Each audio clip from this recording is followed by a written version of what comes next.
नमस्कार दोस्तों, आप सभी का फिर से स्वागत है हिंदी इंटरनेशनल ड्रामा में।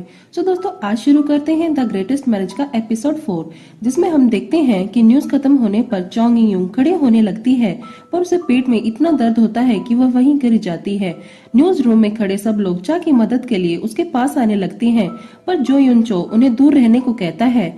फिर वह कहता है कि मैं चाहता हूँ कि सिर्फ म्योंगी जल्दी से यहाँ आए। म्योंगी चा के पास जाकर देखती है कि वहाँ बहुत सारा खून बिखरा हुआ था। जो युनचो जल्दी से अपना कोट उतारकर म्योंगी को कहता है तुम इसे चा को कवर कर दो। जो युनचो चांगी युंग को अपनी पीठ पर बैठाता है और म्योंगी चा को पीछे से कवर कर देती है। जो जाते हुए म्योंगी को कहता है मैं चाहता हूँ कि यहाँ की सारी सिचुएशन को तुम अच्छे से संभाल लो।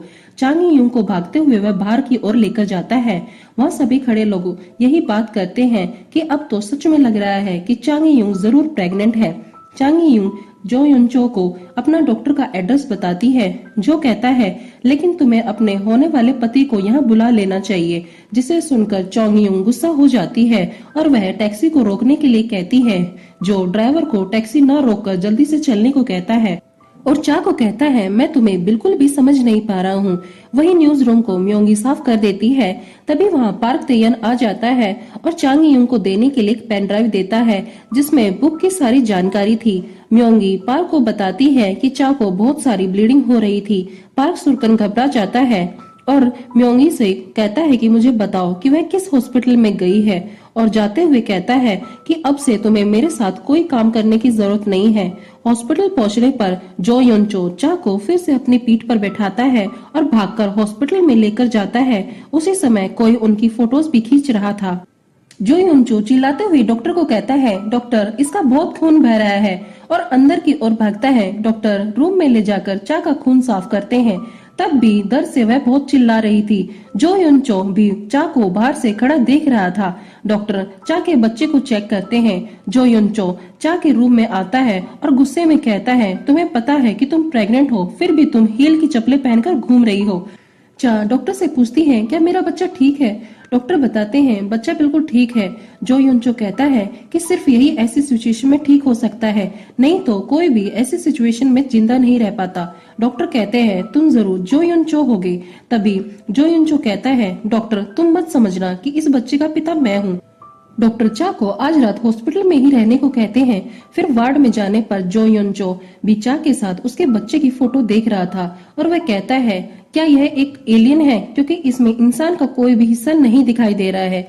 चा कहती है कुछ समय बाद इसके सारे हिस्से बनने शुरू हो जाएंगे, यह सिर्फ एक मांस का टुकड़ा है। चा बार बार फोटो को देखकर 815 कह रही थी। जो युनचो कहता है कि 815 तुम्हारे बच्चे का निकनेम है क्या। चा आज के लिए जो की मदद के लिए उसे थैंक यू कहती है। जो युनचो चा को कहता है तुम अभी अपनी शादी की अनाउंसमेंट मत करना, मुझे अभी तुम्हारी न्यूज स्टेशन पर जरूरत होगी। चा भी मान जाती है।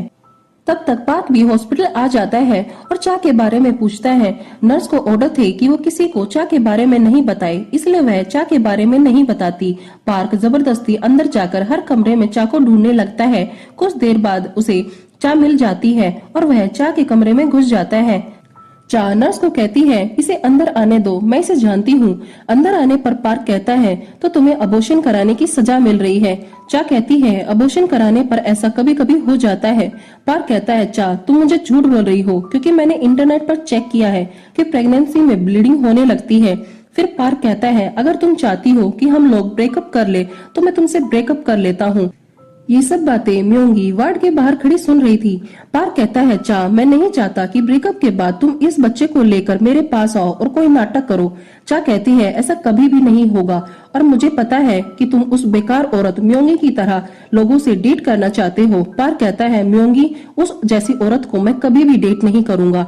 ये सब सुनकर म्योंगी को बहुत बुरा लगता है और वह हॉस्पिटल से बाहर चली जाती है। फिर वह अपने घर पहुंचकर पार्क की दी हुई ड्रेस को गुस्से में फाड़ देती है। चांगी यिंग डॉक्टर के बात को न मानकर रात में ही अपने घर के लिए चली जाती है। चा अपने बच्चे को प्रॉमिस करती है वह उसे सारी दुनिया से बचा लेगी। चा घर जाकर बहुत सारा खाना बनाती है और खुश रहने की कोशिश करती है। अगले दिन पार्क सुन्यो अपने नकली हस्बैंड से मिलती है।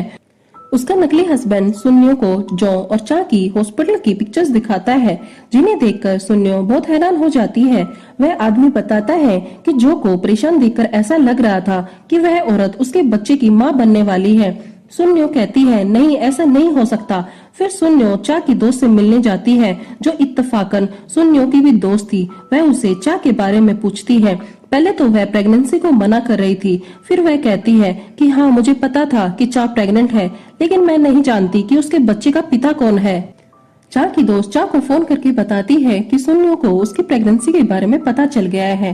प्रेसिडेंट जो को कहते हैं कि तुम्हें चा की प्रेगनेंसी के बारे में पता था।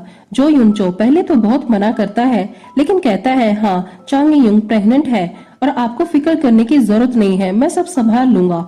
न्यूज मीटिंग में सब चा से उसकी तबीयत के बारे में पूछते हैं। चा कहती है कि वह अब ठीक है। सब लोगों की तरह म्योंगी भी चा को परेशान करने में कोई कमी नहीं छोड़ती।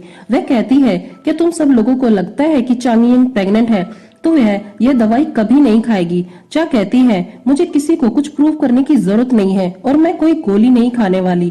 वहाँ जो युनचो आ जाता है और चा को बाहर चलने के लिए कहता है। वह चा को कहता है कि तुम एक हफ्ते के लिए छुट्टी ले लो और इस बच्चे को अबॉर्ट करा दो। चा कहती है पर मैं ऐसा कभी भी नहीं करूंगी। जो कहता है अगर तुम ऐसा नहीं करोगी तो तुम्हें रिजाइन देना होगा। प्रेसिडेंट को तुम्हारी प्रेगनेंसी के बारे में पता चल गया है। चा कहती है तो तुम्हें कोई रास्ता निकालना होगा। जो कहता है अब मैं कुछ भी नहीं कर सकता। चा फोन निकालकर जो को उसकी डांस की वीडियो दिखाती है। जो कहता है तुम जिसे भी दिखाना चाहती हो उसे दिखा दो, लेकिन मैं अब कुछ भी नहीं कर सकता। चा कहती है मैं एक बार अपने बच्चे को खोने से बच चुकी हूँ और तुम दोबारा से इसे मारने क्यों कह रहे हो। जो कहता है ये तुम्हारा पर्सनल इशू है, मैं इसमें कुछ भी नहीं कह सकता। तुम ही सिंगल मदर बनना चाहती थी। चा वहाँ खड़ी रोती रह जाती है। कई दिनों से चा पार्क के मैसेजेस का रिप्लाई नहीं कर रही, तो इसलिए पार्क चा से मिलने के लिए उसके घर पर जाता है। फिर वह चा से बात नहीं कर पाता। फिर हम देखते हैं कि चा बस में कहीं जा रही है। अगले दिन न्यूज स्टेशन पर सब लोग यही बात कर रहे थे कि चा को एंकरिंग की जॉब से हटा देना चाहिए। प्रेसिडेंट कहते हैं अगर हम ऐसा करते हैं तो औरतों का ग्रुप हम लोगों पर हमला कर देगा। वहीं बैठा बोर्ड मेंबर कहता है तो क्या आप चाहते हैं कि वह फूले पेट के साथ एंकरिंग करे। अगले सीन में हम देखते हैं कि चा अपनी माँ से मिलने के लिए उनके रेस्टोरेंट पर जाती है। चा को देखकर उसकी माँ बहुत खुश हो जाती है। वहीं पार्क अपनी बुक की डिशेस के लिए कुछ फोटो लेने के लिए बाहर गया हुआ है। चा अपनी माँ को बहुत काम करता हुआ देखकर सोचती है कि अगर वह उन्हें अपनी प्रेगनेंसी के बारे में बताएंगी तो वह बहुत परेशान हो जाएगी। पार्क अपने सामने रखे लैपटॉप पर चा की पिक्चर को देखते हुए ड्रिंक कर रहा था। तभी वहाँ बैठा एक लड़का वहाँ पर आता है और कहता है क्या यह चांग युंग की पिक्चर है। वहीं पास ही बैठे वे लोग बात करते हैं। तुम्हें पता है चांग युंग की वीडियो वायरल हो रही है कि वह प्रेग्नेंट है और वह आदमी बहुत खुशकिस्मत है जिसने चांग युंग को प्रेग्नेंट किया है।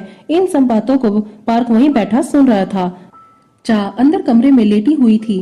कुछ औरतें वहां आकर चा की माँ को चा से मिलने के लिए कहती हैं। चा की माँ कहती है कि वह अभी बहुत थकी हुई है, वह किसी से नहीं मिल सकती। वे औरतें कहती हैं कि तुम्हारी बेटी 35 साल की हो चुकी है, क्या वह शादी नहीं कर रही। चा की माँ कहती है कि मेरे पति के कारण मैं इतने बुरे हाल में हूँ, शादी का डिसीजन मेरी बेटी ही करेगी। अंदर लेटी चा सब सुन रही थी और वह रोने लगती है। फिर हम देखते हैं कि पार्क के पास बैठे लोग बाहर जाने पर भी चा के बारे में कुछ गलत बातें कर रहे थे, जिन्हें पार्क फिर से सुन लेता है और उन्हें मारने के लिए वहां रखी कुल्हाड़ी से उन पर हमला कर देता है।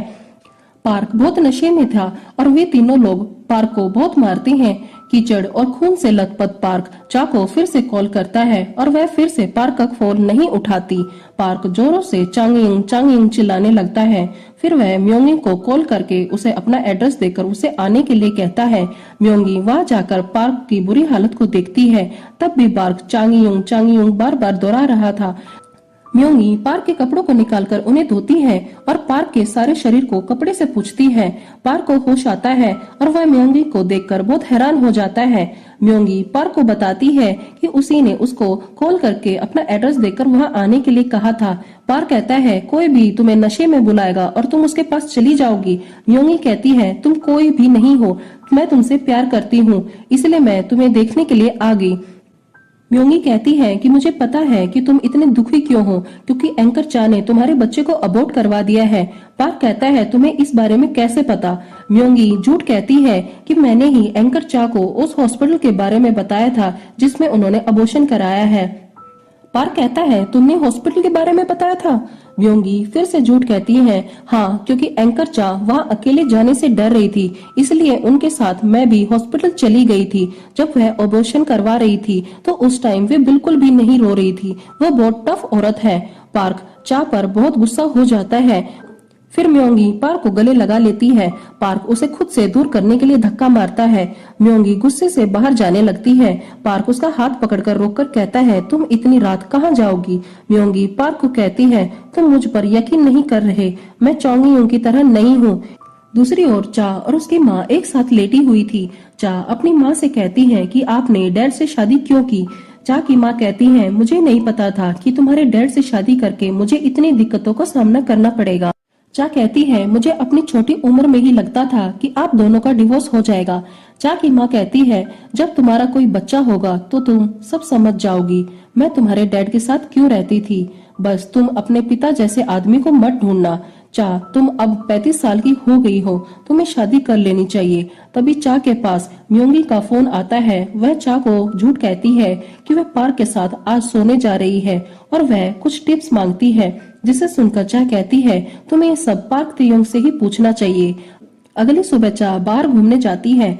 वह अपने बच्चे से कहती है 815 आज हम दोनों एक साथ चल रहे हैं और मैं तुम्हें संभाल रही हूँ। कुछ सालों बाद मैं बूढ़ी हो जाऊंगी और तब तुम मुझे संभाला करोगे।